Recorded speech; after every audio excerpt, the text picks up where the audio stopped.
Hello and welcome to TALRadio. At TAL, we connect those who are in need to those who are willing to give. And as I always say, giving is not easy.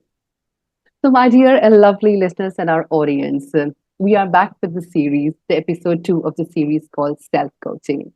And it's wonderful to have Andrew Tallents back with us. Andrew, welcome back to TAL Radio. Thank you so much for your time. It's a pleasure to have you back with us. Thank you for having me again. Awesome. So I'm sure people who heard us, on the very first episode of self coaching, they must have probably gotten this point. What is self coaching all about? How it is different from traditional coaching, and how to initiate self coaching. So I think now it's probably the time. In this very episode, we're going to move forward, and we would be focusing on. I still remember that last time when we spoke, you focused and stressed upon the 3 R's: reconnect, refocus, and regenerate. So I think the floor is yours to help us to explore these 3 stages of self coaching. Sure, thank you. And just to say, originally the concept was around self-coaching for leaders, and the reason for that was to enable people who had responsibility and influence to start leading themselves. But actually, every single person listening to this has a responsibility to lead themselves in community, in family, in work, in life. So that's in the kind of framework that we're working in today, self-coaching for all of us. And just to remind everyone that self-coaching simply is really how we lead ourselves in our own personal development journey, where we can lead and coach the behaviors that we take every day with the support of others to make sure that we can meet our professional and personal goals in life. And that's essentially what we're going to be exploring today. So the way that we do that with the framework that I've created is through 3 R's, as you mentioned. The first is to reconnect with who we are as human beings. The second is to refocus on what it is we're here to do as human beings. And then the third is to regenerate and keep sustaining what we're here to do by learning more about ourselves in terms of our resilience and our mental fitness. So they're the 3 R's. And today I'm very happy to explain the different elements of those as we go through. Absolutely. And I still remember that, when you started your self coaching journey, before that, you were basically into the word that you had particularly used was head hunting. I mean, I think in this episode also probably I've just not been able to get over this word, but I think we need to get over and move ahead with this cycle of self coaching. And as I stressed upon, reconnect. Probably the very first stage of self coaching is reconnect. So just throw some light. What does it really mean? I mean, we do know a little bit brief that you've just given it to us, but what it really means in like a real sense.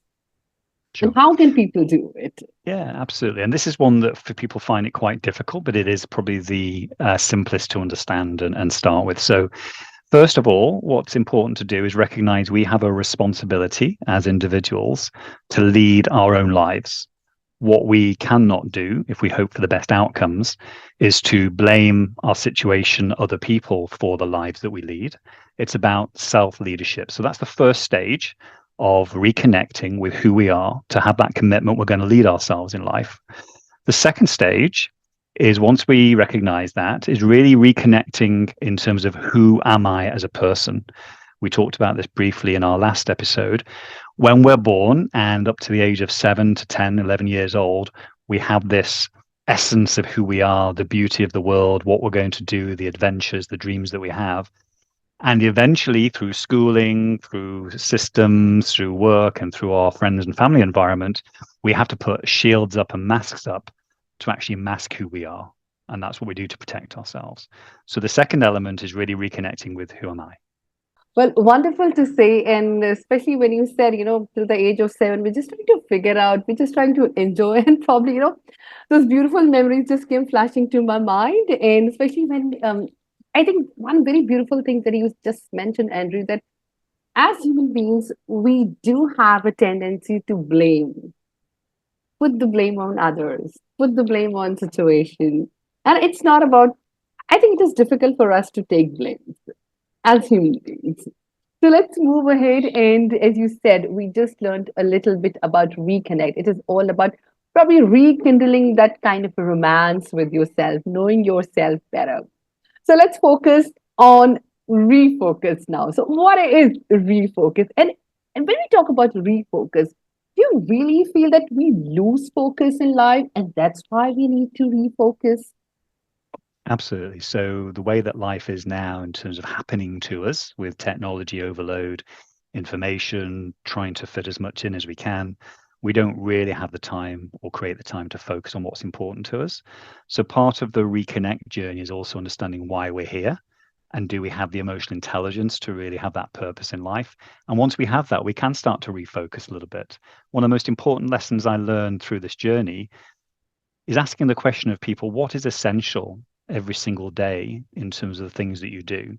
And if you really analyze that, there's not a lot of what we do each day which is actually essential for us to live the life that we live. We do so many superfluous things. We do so many things that are formed into habits. We do so many things that we think others expect us to do, but actually they're not in service of what we're here to do on this planet, who we are, and or why we're here. So that's the first element. The second element of refocusing is building trust with those people that can help us to achieve the things we want to in life. There are so many relationships we have in life where we don't trust the people in our lives because we're not prepared to be vulnerable enough to build the trust. So that's the second element. Third element, which is very difficult for most of us, comes back to a point we spoke about last week, which is around accountability. So if we're going to really refocus on what's essential in our lives and building trust with others to deliver that, how can we hold ourselves to account to make sure we only do those things and we don't slip into the old habits of the things we don't need to do? And then the final piece is all about creating the space around us to be able to have that focus. Too many people have good intentions for creating space in our lives to be able to have the things that we enjoy doing and want to do. And yet again, we get taken over by daily habits in terms of things happening to us. So they're the four elements that I encourage people to think about. They're not easy to do, but they're possible. I would tell anything in life, whenever you do it for the first time, it never comes easy. But probably when you make it a habit, like they say, this is 21-day rule that if you do something for 21 days, it actually comes into your habit and you're able to continue doing with it. And having said that, when you just mentioned that most of us, we actually do a lot of things which are just as habit, you probably don't even need to focus on them. But since we have been doing it like from, time that you remember, so you just tend to do them again and again. So how would you know the purpose and how to focus on that particular purpose? That's a really good question. So a lot of this comes back to us having a reconnection with why we're here, and a lot of that is some deep inner work. So once we've done that, we can actually understand all the tasks that are. So, for example, for me, my why around on this planet is to enable leaders around the world to actually live their professional and personal dreams, and that's why I'm here. So, therefore, all of my work is working towards that. So, if I have a task list of 12 things to do today, those that are working towards in service of those particular individuals are the ones I should be doing. All the others, which I maybe like doing, like procrastinating or maybe enjoy doing or I'm good at, I shouldn't be doing if it's not in service of why I'm here. And we all have our individual purpose. Sometimes it's very difficult to discover. So all we need to do is work out what's important to us, what we should be doing, keep those habits, and then let go over time the other habits. Now, what's very important, which I'm sure you can relate to and everyone listening to this and watching this, is sometimes the habits are formed that are not essential from the company we keep. We have people around us who do certain things and want to behave in certain ways, and we go along with it, go along with the flow. And before we know it, our day is complete and we haven't done the things that we said we were going to do. So it's about forming different habits, small steps at a time. Atomic Habits was a great book, which was published in the last 4 or 5 years. And the principles talked about there about just doing little things at a time to change those habits are really important. Little things at a time. And especially another word that he used just now was procrastination. I think this is something that every human does, just thinking about things which have probably never happened. And you don't even know if they would ever happen, but you still try to find a purpose in them. Well, that was wonderful, for you to bring up that topic. So let's move ahead. We just talked about reconnect. We talked about refocus. Now, the third R that we would be talking about is regenerate. We all know what is generation. We have generated, electricity is generated. Regenerate. Now, what is this in self coaching? So the way I like to think about this, just in my mind, and hopefully people can relate to this, if we've obviously got layers of skin that we shed every single day as human beings, it's the same with regeneration. So as we go through the first two phases of reconnecting and refocusing, it means we actually connect to a different side of ourselves, the more original, authentic side of ourselves. And in a way, we shed an outer layer in terms of us ability to be more vulnerable, more focused, more connected with who we are. And that's the regeneration. It's really interesting when we do that because we start to change who we are in relationship with people around us and the tasks that we do. And people notice these things. So this regeneration is actually peeling back a layer of us, or the onion, whatever you want to call it, to reveal the more authentic version of ourselves. And it's only a very thin layer where we actually focus on four things in this phase. The first is actually working on our resilience, our ability to actually work through the day, be in the day where we actually have setbacks and we still maintain a positive attitude. Really, really important. The second is mental fitness. And this is more about actually maintaining positivity and having positive thoughts around gratitude, around kindness, around coming from a place of presence and love, as opposed to negativity and frustration. So mental fitness is very, very important. And there's ways we can do that, which we can talk about in later episodes. The third element is we have an expectation to lead others around us. So as we regenerate and we have this new version of ourselves, we become more of a leader of ourselves and those around us because they see us in a different light. And then the fourth element is the ability then to create around us a coaching culture where we ask more questions rather than tell. We encourage more people to ask questions and be curious rather than tell. And therefore, the whole culture around us, both personally and professionally, becomes much more focused on being rather than doing. So they're the four elements of regeneration where we become that new version of ourselves, which is actually closer to the 7-year-old version of ourselves. And then the cycle starts again in terms of reconnecting, refocusing, and regenerating. Now, when you were talking about regeneration, I think something that you gave a very beautiful example. It was about peeling the layers of the onion, as you call it, and then bringing about your real self. Do you really feel that it happens in real life? You must have coached so many people. Do they really shed those layers which they have just, brought upon themselves because of certain habits and probably the life they have led in the past? You think it's an easy thing to let go of all those shields and those onion layers and then be your true self and try to regenerate and get into the cycle of refocus, regenerate, and of course the self-coaching? It's a really simple concept, but very difficult to do. So I'll give you a quick example of what happened this week. I was working with a client this week who's a chief financial officer of an organization. And the two things that she was working on to be able to regenerate is first being present more of the time. Goes back to your point, not thinking about the future and worrying about that, not worrying about what people are thinking about us, not thinking about what's just happened or what did somebody think about us yesterday when we did this certain thing. It's about being present in the moment right now to understand what's important right now. So that's the first thing she was working on. The second thing is, once one is present, is to actually show vulnerability in the moment with the other human being that you're with so that you can actually let that guard down and say how you're really feeling in terms of the fears, the anxiety, the worries that you've been feeling recently, and share those with the other person. That builds trust. And therefore, the other person can come into your world to actually see that different side of you. So they're not seeing the version that you want them to see of you.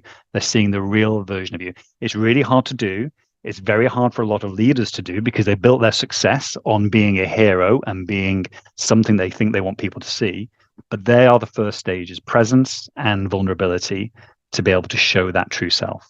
Yes. When you talk about presence, and especially if you look at today's scenario, it's like you have four people sitting together, but still they are like physically present, but mentally absent, I would say.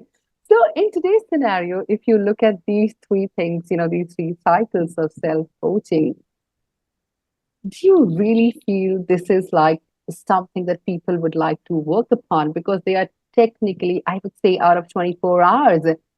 12 hours mentally somewhere else all the time. Yeah. Yes, I do. I do think people want it. I think COVID actually gave us a taste of what that can be like.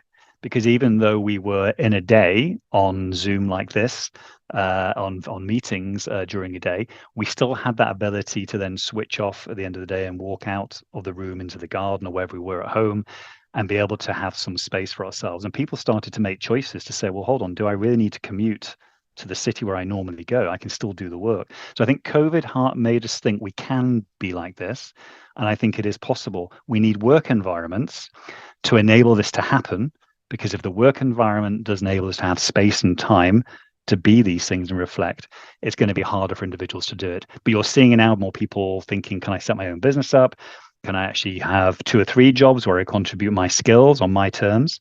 And the next generation coming through are really finding this a very appetizing concept in terms of coaching and leading themselves to be able to make the maximum impact in whoever they choose to serve. I would completely agree with you. Yes, COVID has actually taught a lot of things, and probably, as you say, being in the present. It is certainly because people really started realizing that how further we were moving away. Although gadgets are still a very important part of life, we cannot get away from them. But yes, you realize that what is present is actually a present to us. So coming back to probably one of the last questions that I'm going to put up on you is, do you feel somehow that self coaching actually helps you to maintain yourself and retain yourself in the current situation, like in present? Does it connect you with that present that God has actually given us? It does, and it's taken me a long time. So I'm now 55 years old. Up until the age of 47, I wasn't present at all. And I basically was focused on chasing something that I thought was the right thing. And actually, it was all materialistic, and all my relationships were suffering from that perspective.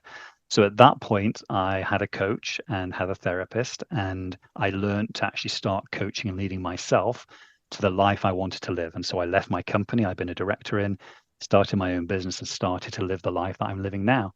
Now, it's still very hard. There are many times in the day when I'm not as present as I should be, particularly with family. I'm very good professionally with my clients because I get paid for that in being present. I'm still working on being more present with my family because they're also struggling because of all the nature of the day and technology to actually be present too. Mm. So I'm a work in progress. I still think the day I die, I will not necessarily have worked out exactly how to do it, but I'm improving each day. And I'm taking responsibility and not blaming anybody else for my situation, because I know I can lead myself and coach myself to whatever I want to do. I have unlimited potential as a human being.